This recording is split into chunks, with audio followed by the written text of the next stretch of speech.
saya menyampaikan satu tema. Yesus naik, kita sah menjadi anaknya. Ayo tirukan saya di rumah saudara yang keras ya. Yesus naik ke sorga, maka saya menjadi sah sebagai anak Tuhan. Ya, jadi Yesus naik, kita sah menjadi anaknya. Hebat kan? Mungkin saudara belum pernah mendengar hal ini. Tapi ini adalah salah satu rahasia, rencana, misi daripada Allah. Melalui Yesus mengakhiri perjalanan hidupnya di dunia. Terakhirnya dia naik ke sorga. Supaya apa? Nah, pada peringatan yang kedua ini, supaya kita bisa tahu. Supaya saudara sah menjadi anaknya, saya sah menjadi anak Tuhan. Ya, ini luar biasa. Dan nanti kita akan lihat apa untungnya sih. Luar biasa. Di dalam Yohanes pasal yang ke-14, ayat 16 dan ayat yang ke-18. Saya mohon kita membuka Alkitab kita masing-masing. Yohanes pasal yang ke-14, ayat 16 dan 18. Mari kita akan baca dengan suara yang nyaring. Siap? 1, 2. Aku akan minta kepada Bapa, dan ia akan memberikan kepadamu seorang penolong yang lain, supaya ia menyertai kamu selama-lamanya. 18. Aku tidak akan meninggalkan kamu sebagai yatim piatu. Aku datang kembali kepadamu. Amin. Yang percaya beri kemuliaan bagi dia. Wow, hebat sekali. Ini perjanjian yang istimewa. Saudara, perkataan yatim piatu, aku tidak akan membiarkan kamu yatim piatu, berarti ini soal anak yang ditinggal ayah bundanya. Sebatang kara, katakan demikian, gak punya orang tua. Jadi Tuhan sedang berbicara, aku naik, aku akan memberi bantuan kepada kamu supaya kamu tidak merasa yatim piatu. Supaya kamu kalau tidak merasa yatim piatu apa? Opsinya cuma 2. Supaya kamu tidak menjadi yatim piatu, kamu mati. Supaya kamu tidak menjadi yatim piatu, kamu tetap hidup. Ya kamu ada yang menjadikan kamu anaknya. Sehingga kamu tidak menjadi yatim piatu. Hanya ada 2 opsi. Tidak ada lagi pilihan yang lain. Betul apa tidak? Saudara, itu sebab saya dan saudara harus tahu. Kenaikan Yesus ke dalam sorga menurunkan penolong yang lain, yaitu Roh Kudus, supaya saudara, supaya saya menjadi anaknya yang sah. Katakan, puji Tuhan, saya menjadi anak Tuhan Yesus yang sah. Saya tidak yatim piatu lagi. Amin. Saudara harus yakin akan hal ini. Ya, jadi saya dan saudara harus begitu mantap. Ayat yang ke-16. Aku akan minta kepada Bapa, dan ia akan memberikan kepadamu seorang penolong yang lain, supaya ia menyertai kamu selama-lamanya. Supaya ia menyertai kamu selama-lamanya. Siapa itu? Penolong yang lain yang bisa selama-lamanya menyertai saya dari dunia sampai saya masuk ke sorga. Itu namanya selama-lamanya. Kalau seumur hidup saya, sampai saya mati aja. Sampai saudara meninggal. Tapi kalau selama-lamanya, sampai kita masuk ke sorga, berarti kenaikanku ke dalam sorga menurunkan Roh Kudus kepada kalian, supaya kalian memiliki hidup yang kekal. Dan kalau kalian mendapatkan hidup yang kekal, kalian tidak akan bersusah hati lagi. Aku memberikan penolong, dan aku bukan mengadopsi kalian, tetapi aku membuat kalian menjadi anakku. Anakku sah. Jadi saudara, ini luar biasa. Dia itu membuat saya dan saudara gak boleh nangis kesedihan, tidak boleh merasa lonely, tidak boleh merasa sebatang kara. Banyak suami dan istri merasa sebatang kara walaupun keluarga masih komplit, istri, suami ada, anak ada, cucu ada, bahkan orang tua juga masih hidup. Tetapi dia merasa sebatang kara. Dia merasa lonely. Dia tidak mempunyai sesuatu pegangan. Seperti tidak ada yang memegang kendali nasibnya. Para kekasih, tidak demikian. Hari ini kita memperingati untuk kedua kalinya kenaikan Yesus ke sorga. Dengan satu keyakinan. Engkau bukan yatim piatu. Engkau mempunyai Bapa yang luar biasa. Dan engkau dengan Roh Kudusnya mempunyai satu kewarganegaraan. Karena dia berkata, untuk selamanya. Wow. Di dunia ini tidak ada yang selamanya. Tetapi di sorga itulah yang selamanya. Itu sebab kalau saudara mendengar perjanjian kenaikan Yesus kembali ke dalam sorga. Saudara, engkau mendapatkan menurut saya, menurut Alkitab yang saya percayai, yang saya pelajari. Menurut firman, kita mendapatkan ultimate-nya. Puncak daripada perjanjian Allah. Bayangin, mujizat diturunkan, hebat. Lebih hebat lagi, punya rumah di sorga. Coba. Dan dia akan membuat saya dan saudara menjadi anak sah daripada dia. Berkewarganegaraan kerajaan Allah. Anak saya nomor 1, Melka, saudara, menikah di Singapura. Dan kemudian dia melahirkan anak. Anaknya warga negara Singapura. Jelas itu. Itu hukum internasional. Anak saya kedua ada di Jakarta, Matthew. Yang terakhir, Rema, ada di Vancouver, Kanada. Mereka tinggal di Kanada, punya anak. Kedua cucu saya di sana, itu warga negara Kanada. Walaupun orang tuanya masih warga negara ayahnya Singapura, ibunya Indonesia, anaknya dua-dua Kanada. Di mana mereka lahir itu warga negara mereka. Saudara yang kekasih, saya beritahu kepada saudara. Saya dan saudara ini dilahirkan baru di dalam Kristus. Jadi kewarganegaraan kita ketika kita dibaptis, kita percaya dibaptis makan perjamuan kudus. Kita punya kewarganegaraan itu sorga loh saudara. Tidak main-main. Apakah saudara masih menyadari apa tidak? Atau saudara lupa atau saudara belum mengerti? Itu sebab saudara harus terbuka pikiran saudara. Kenaikan Yesus ini paling ultimate-nya. So many promises in the Bible that you can hear and you can keep it. All the promises of God in your heart, in your mind. And you have to remember until you die. But the ultimate of all promises of God is the kingdom of God, heaven, that you and I will be entered over there after our life here on earth. Jadi saudara mesti tahu bahwa ketika saya dan saudara dilahirkan baru dan kemudian dia naik ke dalam sorga, klop, sudah persis sah. Jadi ketika dia naik ke sorga, dia berjanji kamu tidak yatim piatu. Padahal dia punya tempat tinggal di sana. Kewarganegaraan kita memang sudah di sana. Ya saudara, hanya secara geopolitik di dunia kita punya warga negara Indonesia. Atau manapun saja Anda berada, tidak masalah. Saudara, tetapi semua anak Tuhan yang percaya aku tidak yatim piatu mempunyai kewarganegaraan kerajaan sorga. Yang senang beri tepuk tangan bagi dia. Katakan luar biasa. Ya, itu sebab Anda dan saya harus tahu. Ini pendahuluan saya.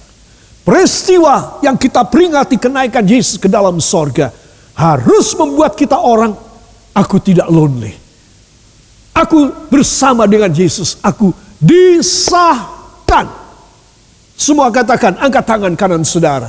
Tuhan Yesus, saya percaya dengan kenaikanmu kembali ke sorga, engkau mensahkan saya sebagai anak-anakmu yang masih tinggal di dunia, yang pada satu saat saya akan masuk ke sorga juga. Dalam nama Yesus. Ucapkan terima kasih engkau yang percaya. Terima kasih Bapa. Terima kasih Yesus. Terima kasih Roh Kudus. Karena kami yakin dan kami percaya kemuliaan Tuhan yang luar biasa menjadi nyata bagi kami dengan kenaikan ke sorga. Kami tidak akan lonely lagi. Dan kita yang percaya mengaminkan. Amin. Beri tepuk tangan bagi dia. Haleluya. Para kekasih, jadi jangan lupa, ini perjanjian ketika dia sebelum diangkat naik ke sorga. Jadi kenaikan Kristus adalah pembuka jalan semua orang yang percaya kepadanya bisa dipenuhi Roh Kudus. Saudara, itu sebab Yesus berpesan kepada 12 muridnya dan juga pada semua pengikutnya yang lain untuk mereka tetap tinggal di Yerusalem sampai dia memenuhi janji ini. Yohanes 14:16 ini. Jadi mereka harus menunggu di Yerusalem. Dan setelah mereka dipenuhi dengan Roh Kudus, para kekasih, barulah mereka benar-benar sah menjadi anak Tuhan. Ya, saya boleh mengatakan, dan aku tidak akan meninggalkan kamu sebagai yatim piatu, berarti Tuhan mensahkan aku menjadi putra putrinya. Nama yatim piatu coret, sudah tidak ada lagi. Ganti anak. Hebat kan? Jadi dari mana saudara bisa mendapatkan pengakuan yang macam begini? Kalau dia tidak naik ke sorga, engkau tetap orang Kristen, yatim piatu. Engkau dipenuhi Roh Kudus, lalu engkau jatuh kembali dalam dosa. Roh Kudus pergi dari hidupmu. Engkau bertobat, engkau dipenuhi Roh Kudus lagi. Engkau jatuh lagi dalam dosa. Engkau ditinggal Roh Kudus. Nah, ini yatim piatu, terkatung-katung. Itu sebab Tuhan mau memberikan kepada Anda dan kepada saya satu pengesahan. Kita disahkan menjadi putra-putri kerajaan Allah. Yang senang, yang happy, beri kemuliaan bagi dia. Wow. Itu sebab anak-anak Tuhan, saya ingin masuk bersama dengan Anda mengenai soal kepenuhan Roh Kudus. Pertama-tama, apakah Roh Kudus? Roh Kudus atau Roh Allah itulah yang menghidupi kita. Masih ingat historinya? Ketika apa? Ketika Tuhan Allah meniup lubang hidung dari boneka tanah liat, yaitu Adam. Saudara, dan ditiup lubang hidungnya dengan nafas Allah. Lalu segera boneka tanah liat ini berdiri menjadi manusia yang hidup. Itu historinya. Jadi Roh Allah adalah yang memberi hidup. Ya, jangan lupa. Itu sebab dari buku yang pertama ditulis, yang paling tua dari 66 kitab dari Alkitab saudara, adalah kitab Ayub. Di dalam Ayub 33 ayat yang keempat, Elihu, salah satu teman dari Ayub yang memberi nasihat, yang memberi penghiburan kepada Ayub, yang sedang lokro, yang sedang marah sama Tuhan. Ayub sedang berani sama Tuhan lah, katakan demikian. Elihu memberikan nasihat yang luar biasa. Dan dia mengatakan dalam Ayub 33 ayat yang keempat, Roh Allah telah membuat aku, dan nafas yang maha kuasa membuat aku hidup. Ya, ini adalah keadaan yang Elihu katakan kepada Ayub. Seolah-olah dia berkata, lah Yub, kowe iki sapa janjani? Nek aku Yub, aku iki mendapatkan kehidupan dari Tuhan.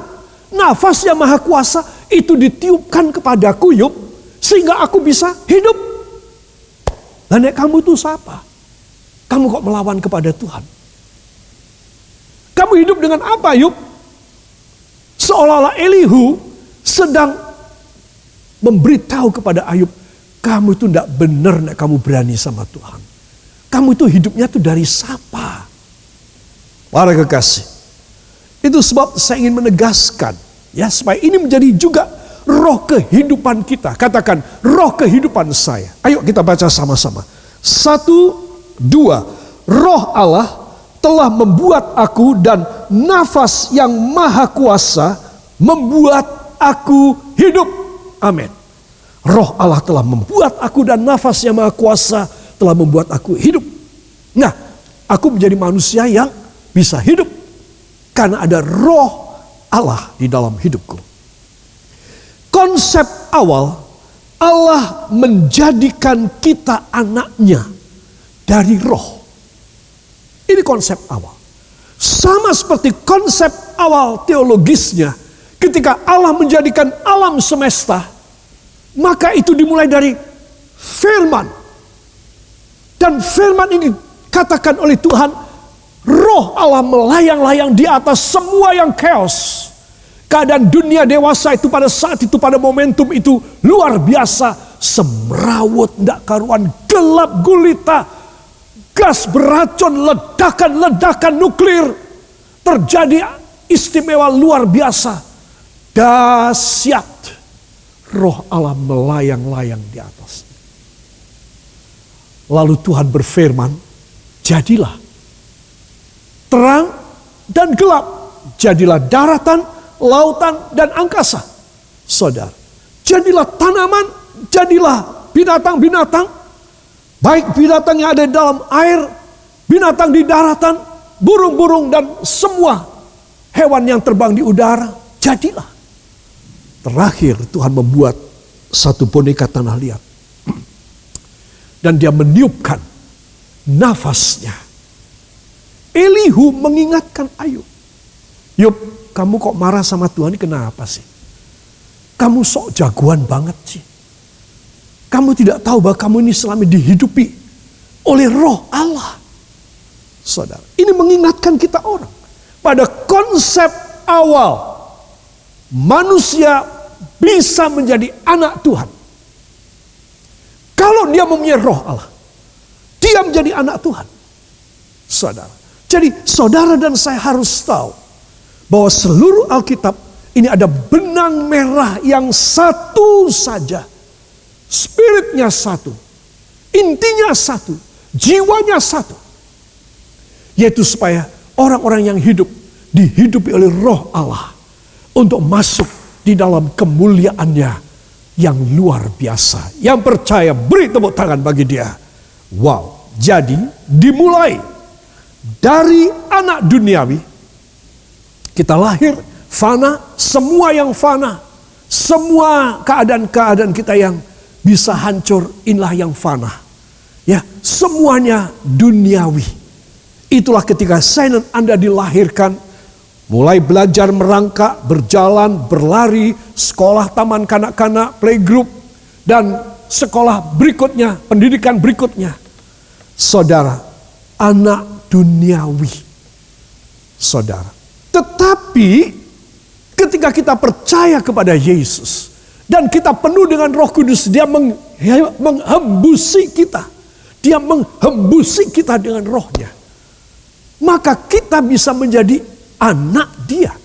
Anak dia yang sah. Kita bisa menjadi anaknya. Apa sebab? Karena dia memberikan nafas kehidupan. Ya, konsisten dengan Ayub 33 ayat yang keempat tadi. Maka kita menjadi anaknya. Terus saya dan Anda, kita tidak bisa membeli hak kita untuk diangkat menjadi anak dengan uang, kita tidak bisa. Dengan kita punya intelijensia tidak bisa. Dengan kita punya semua keberhasilan. Segala pencapaian-pencapaian kita.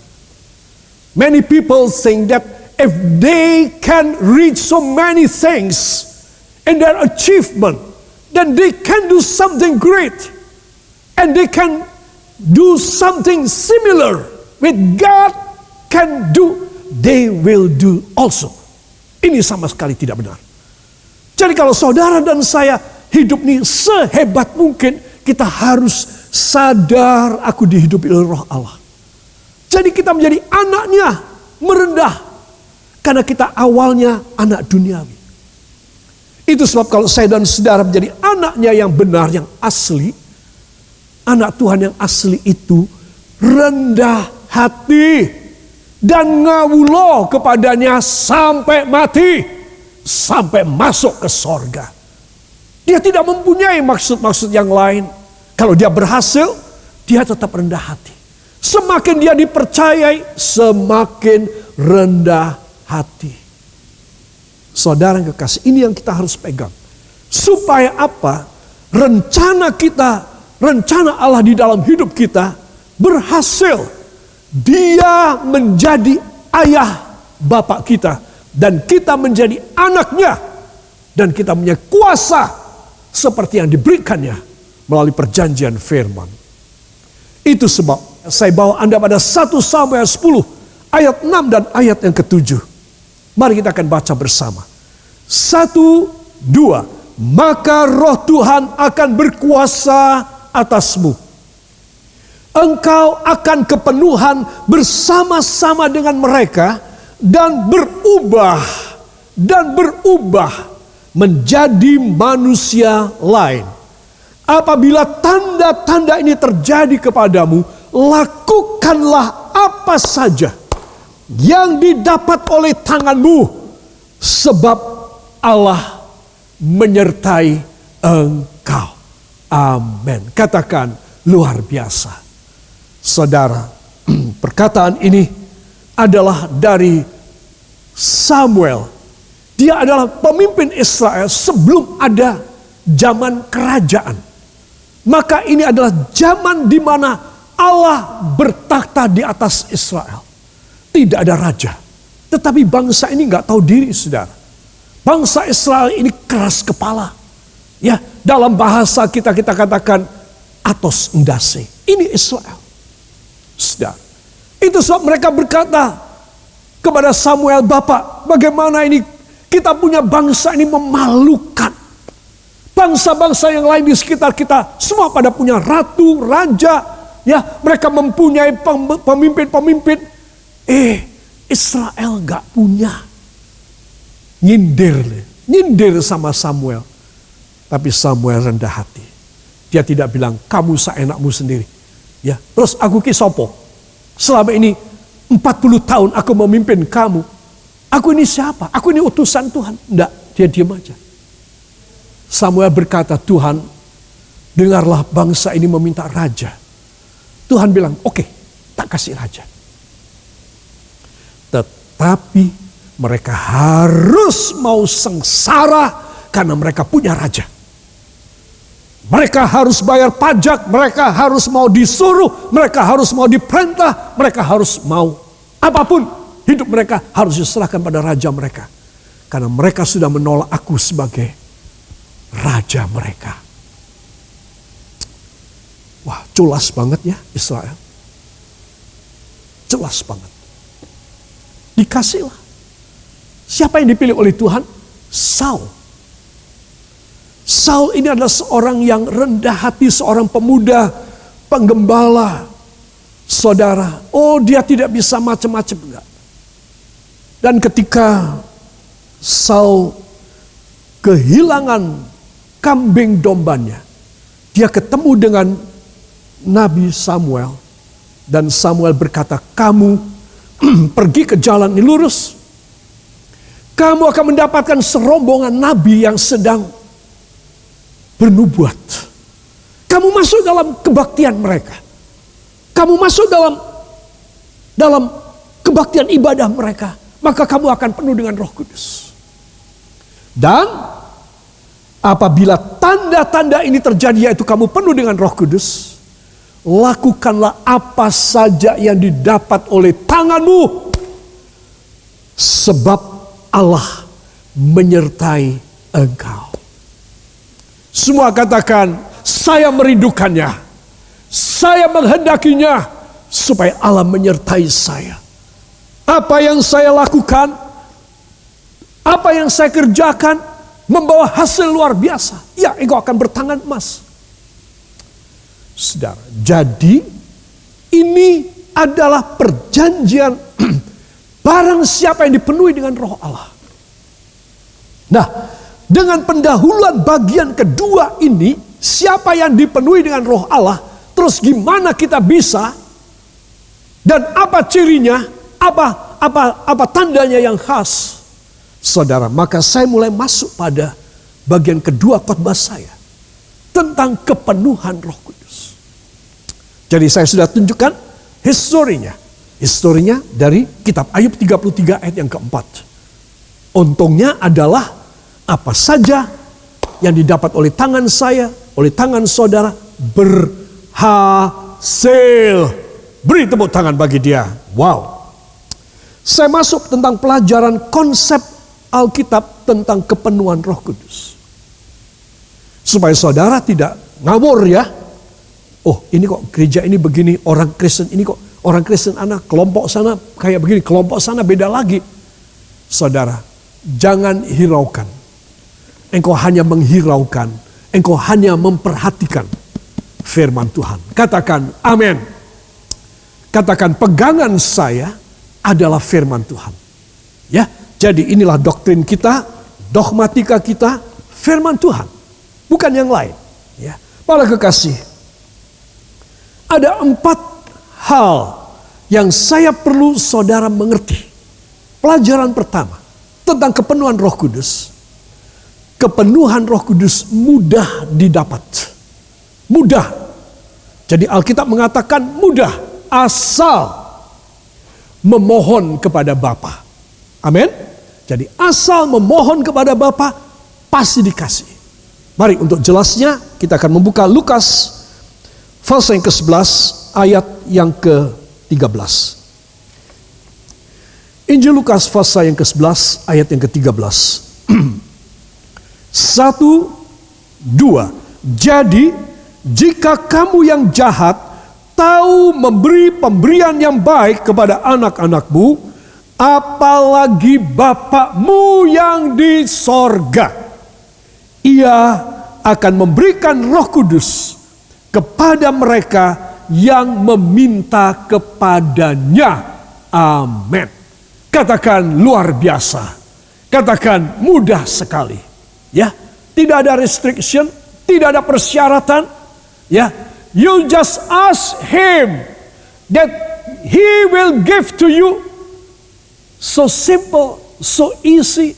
As soon as you receive the Holy Spirit in your life, that you are being operated by the Holy Spirit in your life. And you will receive anything change completely. Semuanya akan berubah. Apa yang didapat oleh tanganmu, kerjakan berhasil kepadamu. Karena Allah menyertai engkau. Ini dia. Ya, jadi kalau orang yang jahat tahu memberi yang baik kepada anaknya, maka apalagi Bapakmu yang di sorga, kalau ada anaknya yang meminta kepenuhan Roh Kudus, maka akan diberi kepada anaknya. Yang percaya katakan saya percaya. Itu sebab Anda dan saya kita harus minta, Tuhan tolong, saat ini kami memperingati kenaikan-Mu kembali ke sorga. Dan beri kepada hamba segala perjanjian-Mu yang dahsyat yang hamba terima pada malam ini. Dan itu akan menjadi kejayaan hamba seumur hidup. Dan Engkau akan pakai hidup hamba untuk kemuliaan nama-Mu. Oleh sebab itu saudara yang kekasih, diberikan kepada saudara damai sejahtera, pengurapan dan kepenuhan Roh Kudus-Nya. Diberikan kepada saudara kesehatan, kekuatan, kebugaran. Diberikan kepada saudara berkat keuangan, berkat kesehatan, berkat kelimpahan, damai sejahtera dan sukacita. Diberikan pada saudara kemenangan atas pencobaan. Diberikan pembukaan jalan bagi saudara. Yang percaya, angkat 2 tangan ucapkan terima kasih kepadanya. Terima kasih Bapa. Terima kasih Yesus. Terima kasih Roh Kudus. Diberkatilah engkau saudara. Hanya di dalam nama Tuhan Yesus Kristus, Juru Selamat dan Penebus kami. Dan kita semua mengaminkan. Amin.